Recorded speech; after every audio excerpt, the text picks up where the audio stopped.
Hey, BeTerrific! Welcome back! This is Brian Stillman from CES 2020, coming to you live from Las Vegas, Nevada, the wonderful Las Vegas Convention Center. But what makes it so wonderful these days is because it is full of tech, full of all sorts of cool stuff, all sorts of fun technology, things for kids young and old, which brings us to Octobo. I'm here with Yu Ting. You're with Thinker Tinker. Yes. Your company, your toy, your product, your tech. What is Octobo? This is a really cool looking creature. Yes, Octobo is kids' best learning buddies. He is a plush robot with like sensors all over him. And the best part is he is powered by your own tablet. So nothing is hard-coded in it, and you can just download the app and Octobo will come into life. That is awesome. So whatever tablet you have, you drop it in there and it automatically syncs up with Octobo? Yes. How does it do that? It's Bluetooth. Bluetooth, the power Bluetooth, ever-present Bluetooth. So what does Octobo do? How does this work? So Octobo is built like a character you can interact with.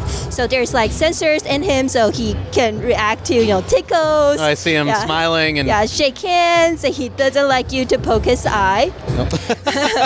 But beyond the emotions, Octobo also have different like storybooks that he will invite kids to go on different journey with him. Every storybook is a different learning topic. For example, the Great Letter Search is every letters in Octobo's world is missing. So you have to go on the journey and find all the missing letters with Octobo. When you give Octobo the tokens, the vocab words you learn in the book will come into an animated form. So why did you create this? What were your goals in creating this? It's the idea of like merging physical and digital gameplay. I was a game developer for a while, and then I found that there's a lot of good intentions in building like educational games, but at the same time, kids are limited to what a tablet can do. They're just tap, swipe. So I want to bring back more like physical, tactile stimulation in the whole learning, playing experience. And how did you end up with Octobo, this really cool octopus-looking creature?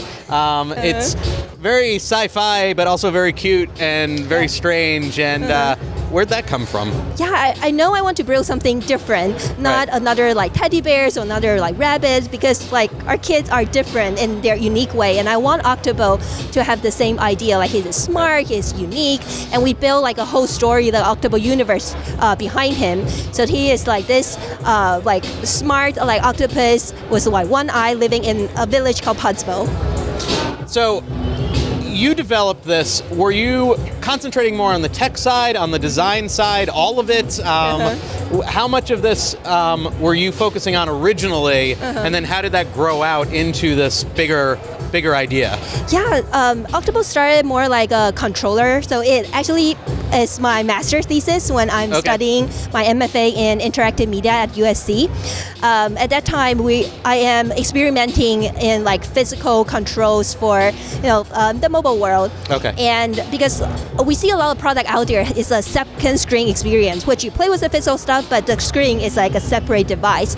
But we wanted to bring everything together, so we started with the first storybook, which is like a shorter story to test out the whole experience, and people really love it. So we expand the first storybook to the second one, which has more mini games for like kids with like older age group, and in the future we'll have like more storybook and more gameplay comes with Octobo. When approaching something like this, how do you develop it in a way where kids are going to want to interact with it? Something that is both fun and educational, but also immersive, also interactive. What are the keys to making that work? It's fun.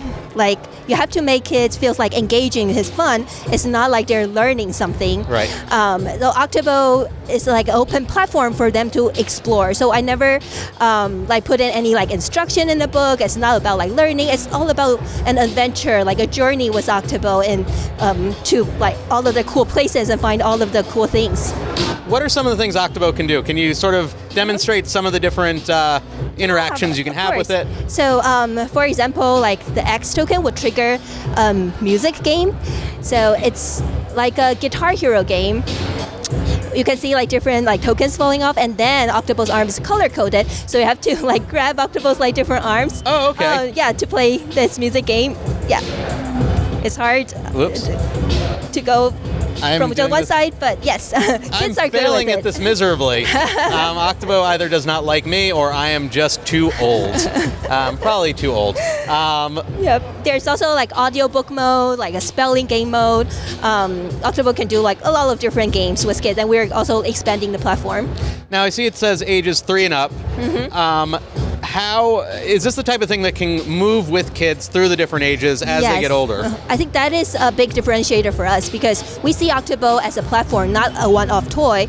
We create like multiple storybooks. We also have like a play guide for parents that can support them to instruct and guide kids for different ages to find the best way to interact with him. Wow. How long were you working on this? About 3 years. 3 years. Wow. Now you said this is Thinker Tinker is your company. This is your product. You said this is your first product. Yep. So launching out of the gate, you went with something pretty expansive. It's you have the plush aspect, you have the technological aspect, you have books, you have all that. That's really aiming high for an initial offering. Did you envision it being this expansive a thing originally? Were you thinking in terms of making it something with so many components and elements to it? I think it definitely like grow with a lot of like exploration with the family we tested with. Okay. We went through like hundreds of like interviews and testings with families, and we see like how kids like interact with Octobo. We hear what parents say they like about Octobo, and it just like gradually become this product with all of the things that we hear from our customers. Very cool. What sort of things do you envision for the future for Octobo? Where do you want to take it? What sort of expansions do you want to explore moving forward? Yeah, we have a third book that is under development. So of course, like there's going to be like more book like under Octobo's like universe, but we're also doing like a subscription model for parents. So that will be like Octobo's Inside. So parents will be able to use their app to see how Octobo or how their kids interact with Octobo and how they like learn, how they perform in different games. Very cool. Now, is this available now? Yes, it is. We just launched at CES. Oh wow! So it's fresh to the market. Yes. Where can people find it? People can find it at our own website. It's thinker-tinker.com. Okay, great. And how much does it cost? It's $149 for the starter pack, which comes with Octobo Smart Plush, the app, the play guide, the storybooks, tokens. It's like a full pack of gameplay comes with the first box. And people just need their own tablet. Yes. Great. Well, thank you so much, Octobo. It's very nice to meet you, Octobo. Right. Well, all right. Hi. Thank you so much for coming on. It's Thank great you for meeting you. Congratulations on the launch. Octobo from Thinker Tinker. Stick around. We're going to have so much more technology coming your way. The day is not over yet. The week's not over yet. Somehow I'm still standing. It's kind of amazing. And by the way, Michael Arts is going to be back tomorrow. So he and I will be bringing you all sorts of tech for the final day of CES. Stick around. We'll be back.